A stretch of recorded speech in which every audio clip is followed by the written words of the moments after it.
Shocking nga ito. Nabuko umano si dating Senador Kiko Pangilinan sa isang controversial na issue ng katiwalian na ngayon ay kumakalat at pinag-uusapan sa iba't ibang sektor.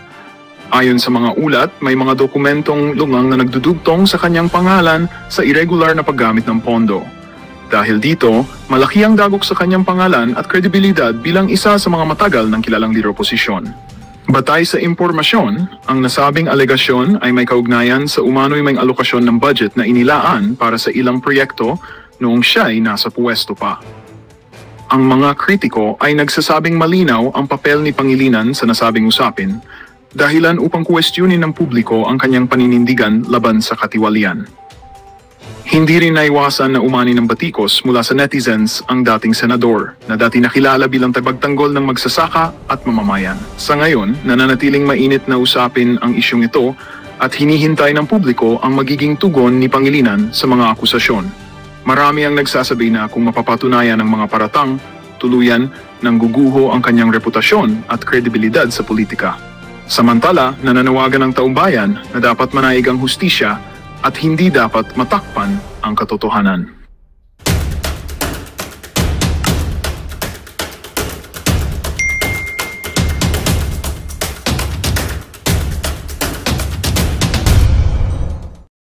Ngayong mga panahon na to, di ba?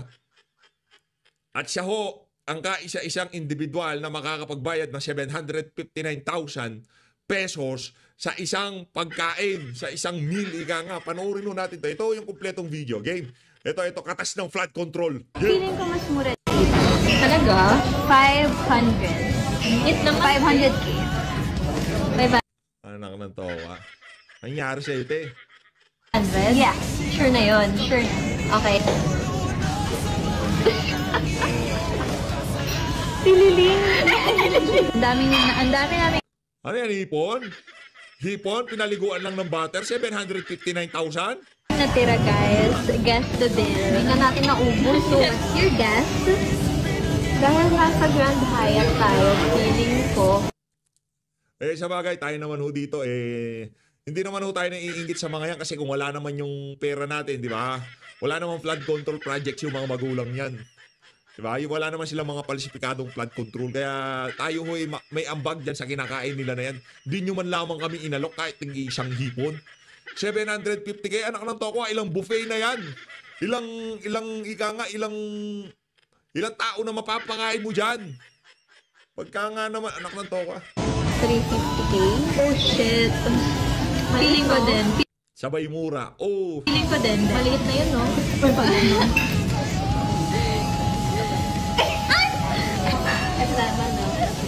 Swerte talaga ako palagi. Kasi na, ano paper dito? Yes. Steak na. Alam mo, May stick na, may hipon pa. both tayo mali. Bakit? Ang liit ng mahula natin eh. 759,000. Shit! Nagpapanik ako, shit. Ako din. Nanginginig ako, sis, oh. Barya. Sorry.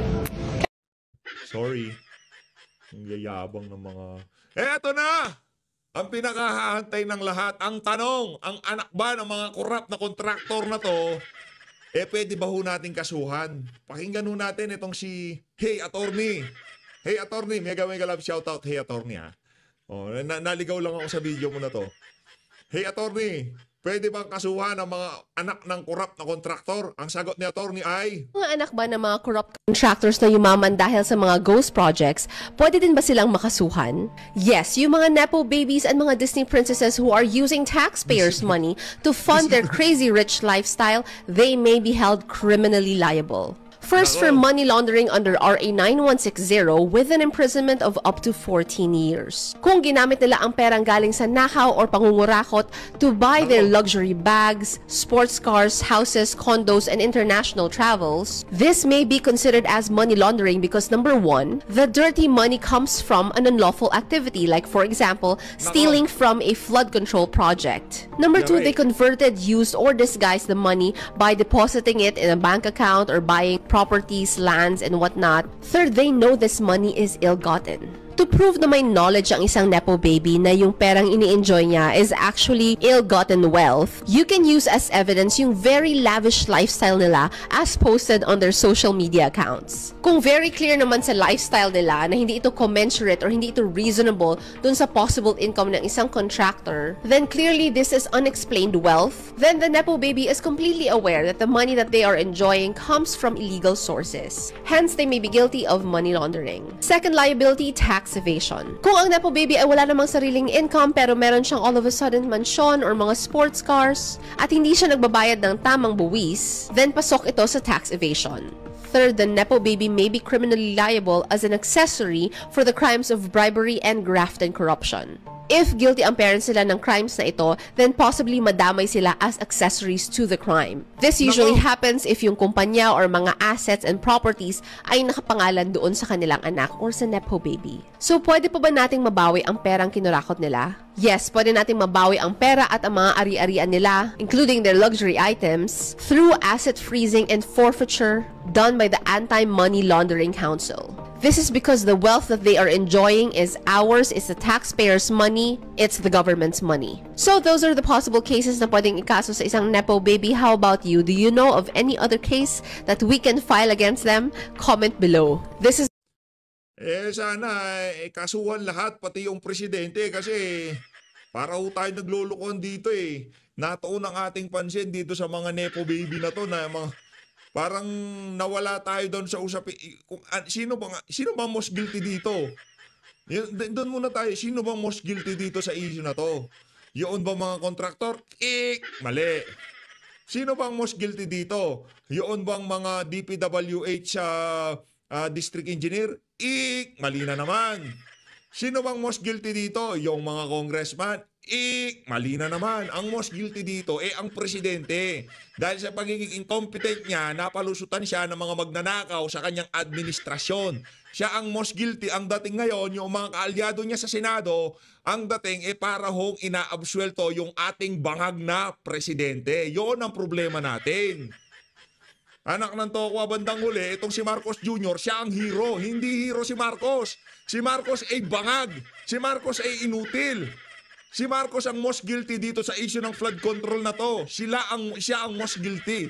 Kasi under niya ang DPWH. Pinsan niya ang Speaker of the House. Nakalusot sa kanya, under his watch, nakalusot lahat ng kabalintunaan na yan. Pambira. Hindi ho siya ang dito. Siya ho ang most guilty dito, mga kababayan, ha? Magkalinawan ho tayo kasi parang na-absuelto itong na to Itong Marcos Jr. na to, hindi ho pwedeng mangyari yun. Hindi ho pwedeng mangyari yun. Next video. Ito, baka namimiss nyo na yung lolo nyo, yung lolo nyong sinibak. Ito. Kasi ang dating parang, tatakbo to Tatakbo para makipag-boxing. Pero takbo ka, Brad, takbo ka ng senador. Tingnan natin kung manalo ka.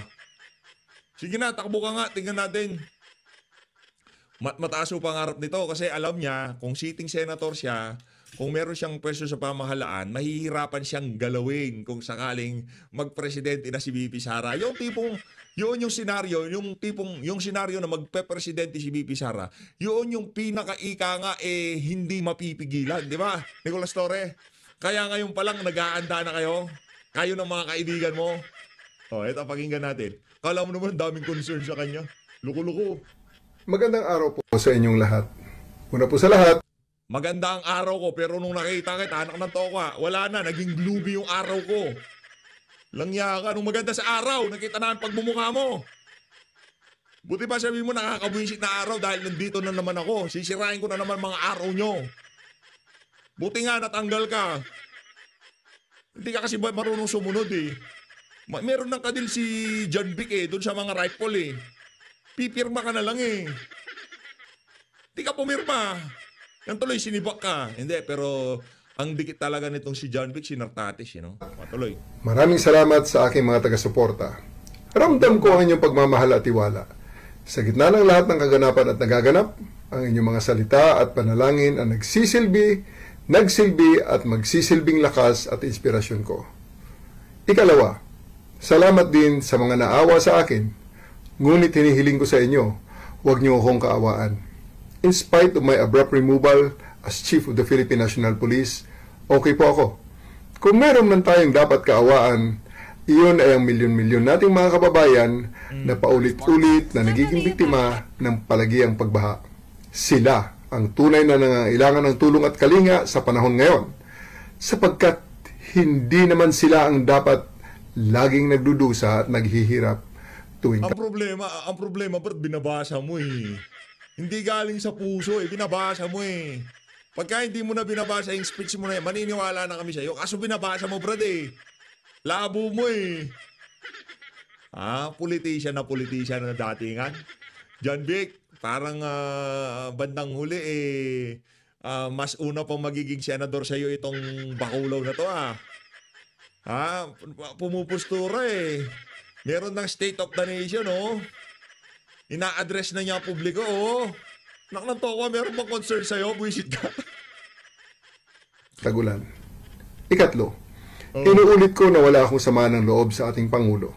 Nauunawaan ko na kailangan niyang gumawa ng mga mabibigat na desisyon at ang pagkaalis ko bilang Chief of the Philippine National Police ay isa lamang sa mga ito. Pulis pa rin naman ako and I serve and I still continue to serve at the pleasure of the President and of our country. Mabuhay po tayong lahat. Mabuhay ang bagong Pilipinas. Mabuhay si BP Sara. Lahat ng ayaw kay BP Sara, bahala na kayo kung saan niyo gusto pumunta. Pwede sa langit, pwede rin sa lupa. Kayo na bahala. Pero mabuhay lang ang mga taga-suporta ni Sara Duterte at ang mga Duterte. Sila lang ang mabuhay. Kayo, magsitulog kayo. Akala nyo, no? Eto na. Meron pa ba tayo dito? Meron pa. Nakanta ko, ang dami nating ngayon Ang dami nating undercard Bago si Sendante, yan yan ang another satisfied contractor. Nakanta ko, sinasabi natin. Sendante, tignan mo, Anong gusto nila? Independent investigation para ma-absuelto si Bangag? No. Dapat blue ribbon yan.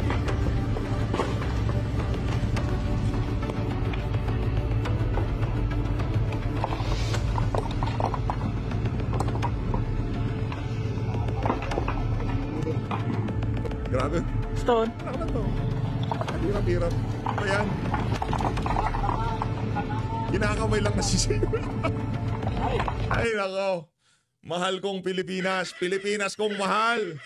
Mga kababayan, magsalita na ho tayo. Huwag ho natin absueltuhin ang ating bangag na presidente dito. Ang most guilty dito si Marcos Jr. at wala nang iba. Hindi congressman, hindi DPWH, hindi contractor, hindi ho. Most guilty, presidente. Kasi under his watch nangyari lahat ng kabalintunaan na to. Yun ho yun, mga kababayan. Hindi porket sinabi niyang mahiya naman kayo, dapat siya mismo, mahiya ka naman. Walang hiya ka. Diba?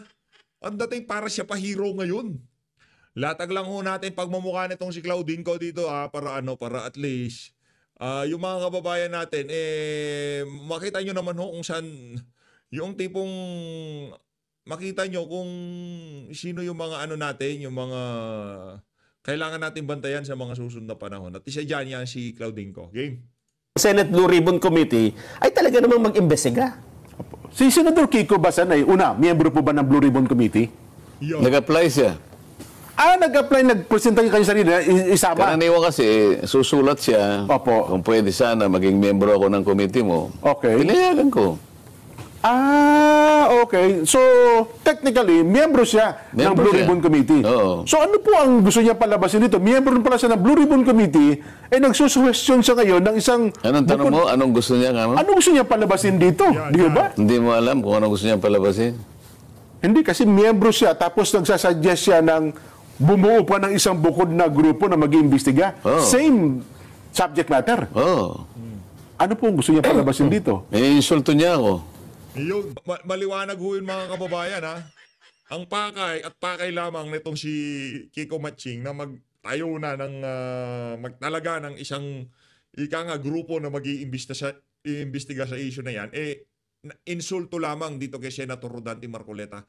Anak ng tawa, yung ramdam mo natin yung tension yung tipong girian sa pagitan ng majority at minority. Maging dito sa particular na issue na to gusto pa ho nilang sapawan yung itinalaga ng majority na Blue Ribbon chairperson, yang si Senator Rodante Marcoleta. Gusto pa ho nilang itsipwerahin yung ginawang moto proprio. Napakarami na nga na uncover dito sa ano na to dito sa unang hearing pa lang Abangan nun ninyo sa September 1, tingnan natin.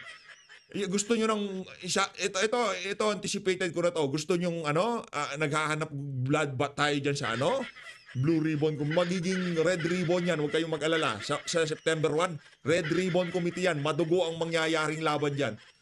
Tignan ho natin mga kababayan. Abangan natin itong si Senator Rodante Marcoleta. Umaasa ho tayo na talagang balagbag ang mangyayaring hearing sa September 1. Talaga? 5... Daldal naman nitong si Claudine ko. Tapos ka na, kanina ka pa. Si Senator Rodante Marcoleta muna. Pambihira ka talaga. Ako miyembro ng Blue Ribbon Committee bilang isang mamamayan. Pwede ka bang sabihin sa kanya na, Senador Kiko, baka pwedeng bumitaw ka na sa Blue Ribbon Baka nakikinig siya. Committee. Kasi kung chairman kayo, Parang inaamin niya na hindi niya kaya at saka wala siyang tiwala sa committee. Hindi, manawagan ka. Baka nakikinig siya. Baka nakikinig po kayo, Madam Sharon Cuneta. Pakikausap nyo naman po si Senador Kiko Pangilinan. Bako po pwede mapakiusapan mo, bakit mo naman meminosen yung Blue Ribbon Committee sa pangunguna po ni Chairman Rodante Marcoleta, nabubuo pa ng isang komite, baka pwede yung sabihin nyo, magbitaw ka na lang dyan sa Blue Ribbon Committee, umalis ka dyan, para hindi naman hindi nakakasira, nakakainsulto yung ginawa mo. Tama ka dahil unang araw pa lang di ba? Parang first day of class, sinabi mo na ayaw ko sa classmate. Di ba, Sen, sa tingin niyo po, kayo po bilang chairman, Ayun nga sinabi ko sa iyo. Ako ang pagkakaintindi ko diyan. Iniinsulto niya ako Ako naman ayaw kong iniinsulto ako. Kaya kung gusto niya akong palitan, magpresenta siya. Yan. Na chairman ng Blue Ribbon Committee. At pakita niya na mas marunong siyang gumawa ng...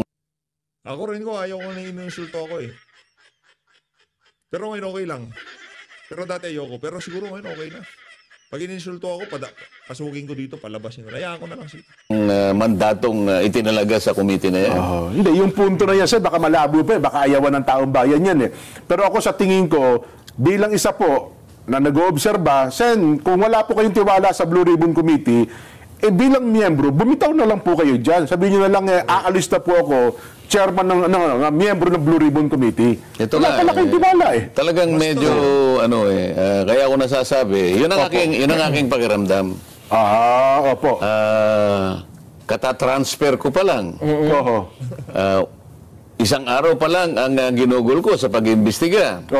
At kung titingnan mo sa lawak ng problemang talagang harapin mo at iimbestigahan mo, hindi mo kakayanin naman ng isang araw. Ngayon, nakakaisang araw ka pa lang, sasabihin niya, nagpo-propose siya ng isang independent investigative body. Anong ibig niya sabihin? Nakaka-insulto nga talaga yun. Siraulo tong si Kiko Pangilinan Parang meron siyang tik sa utak. Anong ibig niya sabihin? Di ba? Parang meron siyang tik sa utak. Hindi pa mga kababayan, issue nitong kay Pastor Kibuloy, ilang hearing yan? Issue nitong kay Alice Go, ilang hearing yan? Meron bang lumabas na matino sa mga hearing na yan? Issue dyan sa Committee on Quad Committee. Ilang hearing yan? 6 na buwan? Sinalansan nila, anong lumabas na matino dyan? Wala. Etong kay Senator Rodante Marcoleta, nakakaisang hearing pa lang tayo para mga siraulo yung mga kasama niya. Gusto nilang maggawa ng isang body na nag-iniimbestiga. Pinakamakapangyarihang committee to. Pwede silang yung mga ganyang klaseng bagay pagka merong kapabayaan, merong negligence o kung ano pa man yung mga ahensya ng pamahalaan, pwede talagang motu proprio. Ngayon kung magpo-propose kayong ganyan, para kayong mga tanga. Di ba? At ang ilalatag pa niyang, i-recommenda pa niyang mga pangalan, dating Ombudsman Conchita Morales. Opo. Hindi ba niya alam kung yung ombudsman ay talagang katakot-takot ang corruption dyan? Bagay. Pagkatapos sasabihin niya, nila sa akin na ang ombudsman ay malinis na malinis at walang corrupt dyan. Ako diretsahan ako eh. Lalo partikular nung panahon. Kay Secretary Babe Singson, wala akong ano dyan. Hindi ko naman talaga siya kakilala. Maaring makakagawa siya ng mabuti rin para sa bansa. Kaya lang, pare-pareho silang naglingkod sa panahon ni dating Pangulong Pinoy eh. Kung kulay ang pag-uusapan dito, puro yelo na naman yan eh. Pero ako naman siguro, Sen, in fairness, doon sa tatlong nabanggit, baka naman walang kinalaman doon sa panukala ni Senador Kiko. Di ba? Nabanggit lang yung pangalan, pinupropose niya eh. Ang talagang una best dito na, well, sabi niyo nga, nakaka-insulto talaga, yung Senador Kiko Pangilinan. Di ba? Sa tingin ko, yung statement hindi na lamang yung committee niya ang ayusin niya kasi nagpapakadalubhasa siya na ayusin niya yung agrikultura ng ating bansa. Okay ako doon. Sapagkat ang dapat mong tulungan ay yung mga kapuspalad na mga magsasaka ngayon na hindi na nila malaman kung magtatanim pa sila ng palay o hindi. Opo. Anong gagawin mo ngayon? Napakahirap na ng kalagayan ng mga magsasaka ngayon. Hindi na nabebenta yung kanilang mga palay sa halagang kikita sila. Isip-isipin mo, anong kalagayan ng agriculture sa bansa natin ngayon? Kung tawagin subsistence farming. Subsistence farming. Alam mo kung ano ibig sabihin ng subsistence farming? Ano po ibig sabihin, Sen? Nagsasaka ka para mabuhay ka na lang. Wala ka nang may bebenta para sa ganun kumita ka. Ito pambuhay na lang ng pamilya mo. Ito yung kaawa-awang kalagayan ng agriculture sa ating bansa. So survival yan, Sen, pag ganyan. Pagkatapos siya yung kumuha ng agriculture. Abay, ang una mong tingnan ngayon, kung talagang pinuntahan niya yung buong Pampanga, sige. Ayan. Halos binibili na lang 12 pesos per kilo ang palay. Yung hindi nabilad. Yung nabilad, nabilad 11 to 12. Yung hindi binilad, 7 to 8 pesos per kilo. Yan. Saan mo dadalhin ang magsasaka? Wala pa siyang nailalatag kung anong gagawin niya. Pakikialaman niya itong magtatayo ng independent investigative body. Subukan mo. Di ba? Ayun. Sana makarating sa kanya. Kung wala ka palang tiwala doon sa komite. Yun daw kanyang proposal na yun ay nanggaling sa panukala ng isa pa. Na mag-create ng isang independent people's Isa pang di natin malaman kung nasa tamang katinuan. People's Commission naman. Wala silang tiwala pala sa Blue Ribbon Committee. Questionin nila. Ayun, diba? Pwede naman kaming magdebate dun. Diba? Kung ang pamamaraan ko, halimbawa, ayaw nila, magdebate tayo. Yan. Yun ang inihingi ng pagkakataon, di ba? Hindi naman nagsasalita Sen. Kung magpupropose kayo na hindi naman yun naiintindihan ng mga... Hindi, ako siguro, Sen, alam nyo, natakot sila sa nangyaring ito eh. Kasi ang tao, in fairness, so 100, parang 1,500 po pabor sa inyo eh.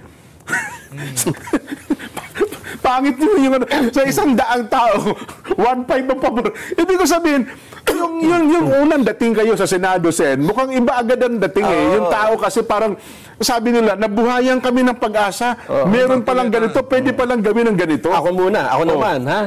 Ang analysis ko dyan, Jen, ang tingin nila dito ay ang tinitingnan nila dito yung 2028 election eh. Kasi mukhang nasa pawa na sila ng Rodante Marcoleta. So hindi sila makaangat-angat ngayon. Sabi nila, paano tayo aangat ngayon sa 2028? Paano tayo magpapakitang gilas? Nasapawan tayo. Ang mainit na issue ngayon, flood control. Paano natin ipapasok yung agriculture? Ikaw, anong ipapasok mo? Hindi, flood control din kasi ito mainit. Binigay nga sa akin ng Blue Ribbon. Kasalanan ko ba yun?